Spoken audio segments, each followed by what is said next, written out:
First of all, it's great to be here. Thank you. And so far, we've heard from some great government people. We got academians, and I guess you call that spiritual, right? And I get to talk about business a little bit. I'm an entrepreneur, okay? And I'm going to share with you my perspective on happiness and how it can make a difference in your business, but how entrepreneurs, because I heard that question asked earlier today, how can businesses, reach out there and be a part of the equation to make this world a happier place, make a difference? And I really believe that businesses can be it, because all business is a bunch of people gathered together around a common cause. That's all it is. And great businesses have great people, and they understand their people. And if you I think this room, I'm kind of preaching to the choir here, but I think we all understand one thing, that happiness has been proven now through academia and research and clinical and brain scans and everything, that happiness is the precursor to success. That, quite honestly, most people have it backwards. They think if I get my health or my finances or my relationship, I'll become happy. And it's not true. If you just learn how to be happy, you become healthier. You have better finances. You have better relationships. So if you're a business owner, there's no greater thing you can do for your company, for your employees, than do what? Make them happy. Because when they become happy, they become what? More productive. When they become more productive, become what? You become more successful. So if happiness is a precursor to success, then a happy company is a precursor to a successful company. And so I was just interviewed by Forbes magazine, and I've been really blessed. I've had a lot of companies, and pretty much every one of them has been successful, and had just some really neat things happen in my life. And they were talking to me about that, and they asked me, what do you think is the thing that's allowed you to be successful? And everybody's always looking for the obvious thing. Well, I understood this about the market, I understood this about products, I understood this about systems, or I was in the right place at the right time, and all those things do matter. But my answer was culture. I focus on culture. I believe in people. I believe people come first, and they build companies. Companies don't build people, people build companies. And I believe culture is the most magical thing you can do. And culture is not something you just say, hey, we're going to have culture. Culture is something that comes from inside you. The CEO of a company, he has to own it. He has to believe in it. It's got to come from every fiber of who he is. But the culture is a magical thing, because what a culture does is it attracts like-minded people. When you have a positive, happy culture, what do you attract? Positive, happy people. What do? Become more productive. So culture attracts like-minded people, but the other thing culture does is repels the people who do not belong to be with you. And that's just as important to not to have the people amongst you that can hurt you as much as the people who can be with you. So people who focus on culture does two things. It attracts and it repels. The other thing culture does, and I said this, when you build a happy culture, you know what happens? They go out and bring happy people to you.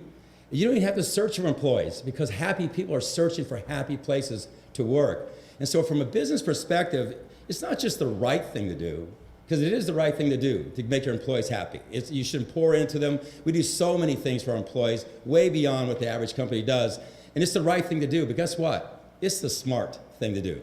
It's by far the most, when it comes down to what do I do to be successful, obviously there's products, obviously there's marketing, obviously there's all these things that we do to build a business, but it's a smart thing to do. So if some people just have to be driven by the smart thing, but quite honestly, it's the right thing. And for me, Christine, I come from media too. I built a TV network back in the 1990s, and I know those cameras, big old cameras, Cameras that cost $500 now cost $60,000 back then, you remember? And but I produced a TV network, a private TV network on personal development, produced 900 shows around family, finance, health, relationships, career, just how to be a better person. And it was dedicated to being a positive TV network, nothing negative. It was a private network. You could get on there to subscribe to it. It was called the People's Network. And I built that, and also started writing books about how to become a better person. And my biggest book was Slide Edge, and it was just a very simple book about successful people do the little things that pretty much seem to make no difference at all in the act of doing them. They just do them over and over and over with consistency and persistency over a long enough period of time to be successful. Not the compound, it's not about these big things that happen to you. And so I built that, but it was really interesting as I evolved away from that and I sold that. I was kind of going along doing my things, and I started seeing this happiness thing pop up. All you people here did this, okay? And this is about 3 or 4 years, and I go, what is this, okay? Because see, when I did personal development, I saw it as the precursor to making great people.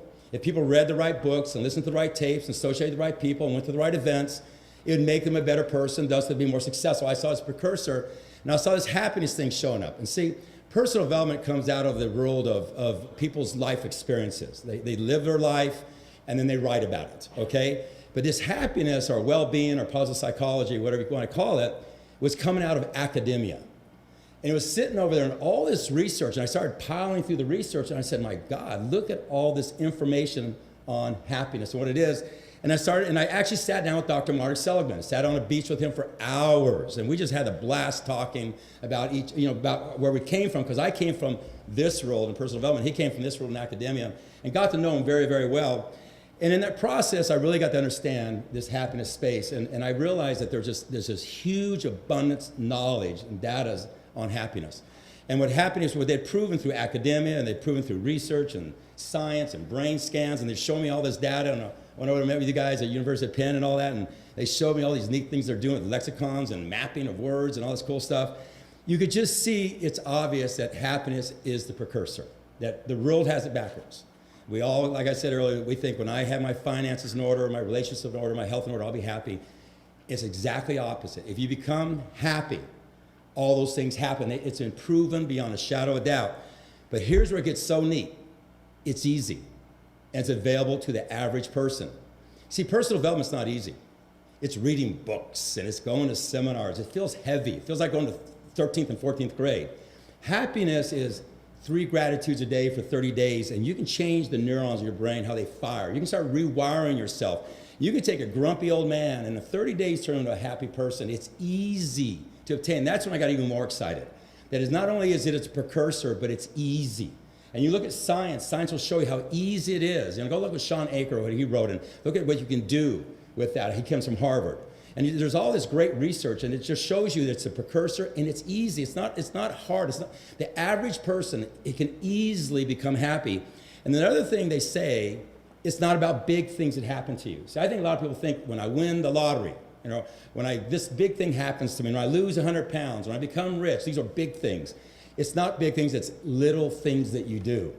And so science has proven it's the precursor. What science has proven, it's available. What science has proven is that it's little things that you do. It's not big things that happen to you. So that's when I got excited, and that's when we started Live Happy. And who was at the lunch today?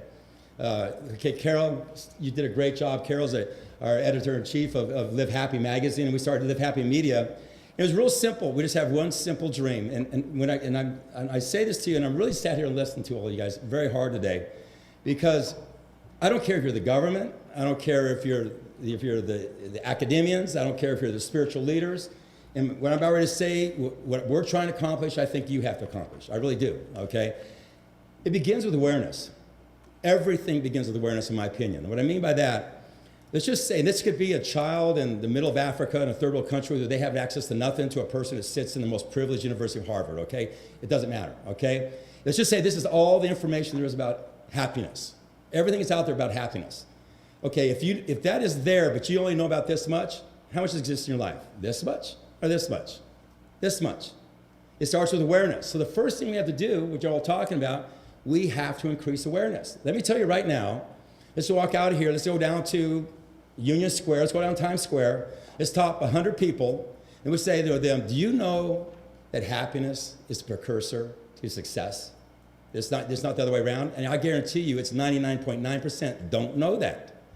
They don't know the magic button out there. They don't know that happiness is the precursor. They got it all backwards.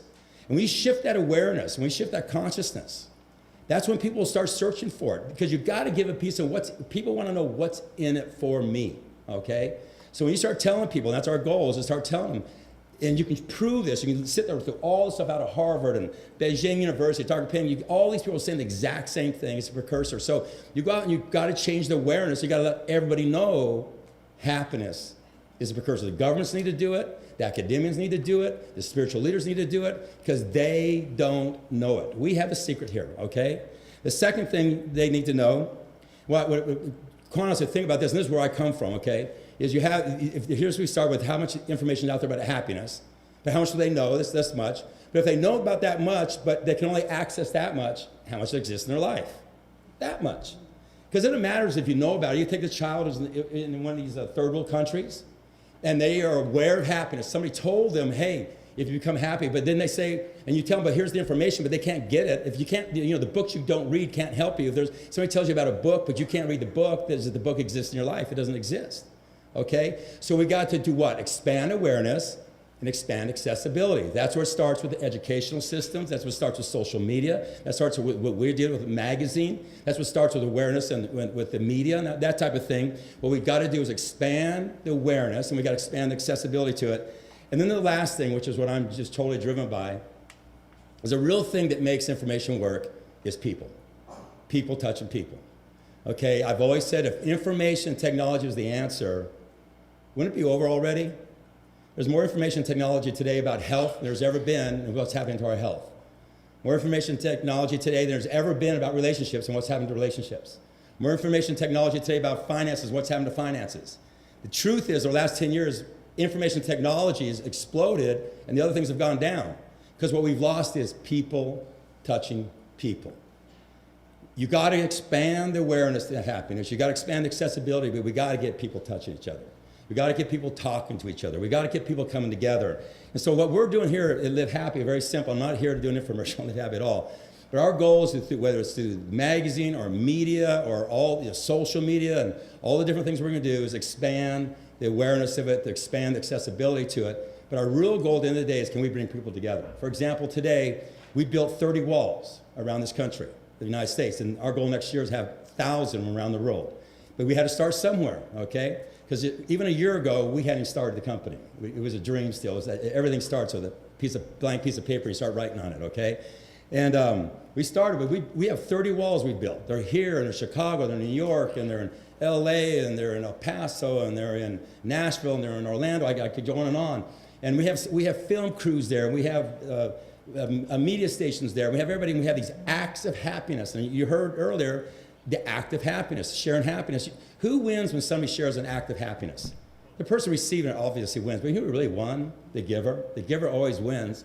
And so we have these walls, and we have people out there, and they're orange shirts and the acts of happiness shirt, and they're asking people to share their act of happiness, bringing people together, creating awareness, getting them part of that. And so, what we're just trying to do is anything we can do creatively to bring people together to not only expand their awareness, not only expand their accessibility, but expand their relationships in that. Because at the end of the day, the biggest thing that happened to you was the relationship that happened to there.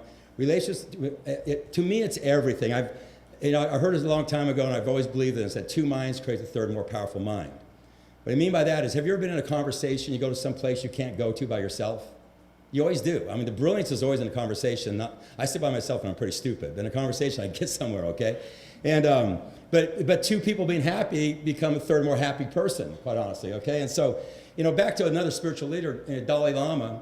Dalai Lama just last year, or 2 years ago, was on his birthday talking to the youth of today, and talking about how they need to be happy, that this needs to become the happy generation.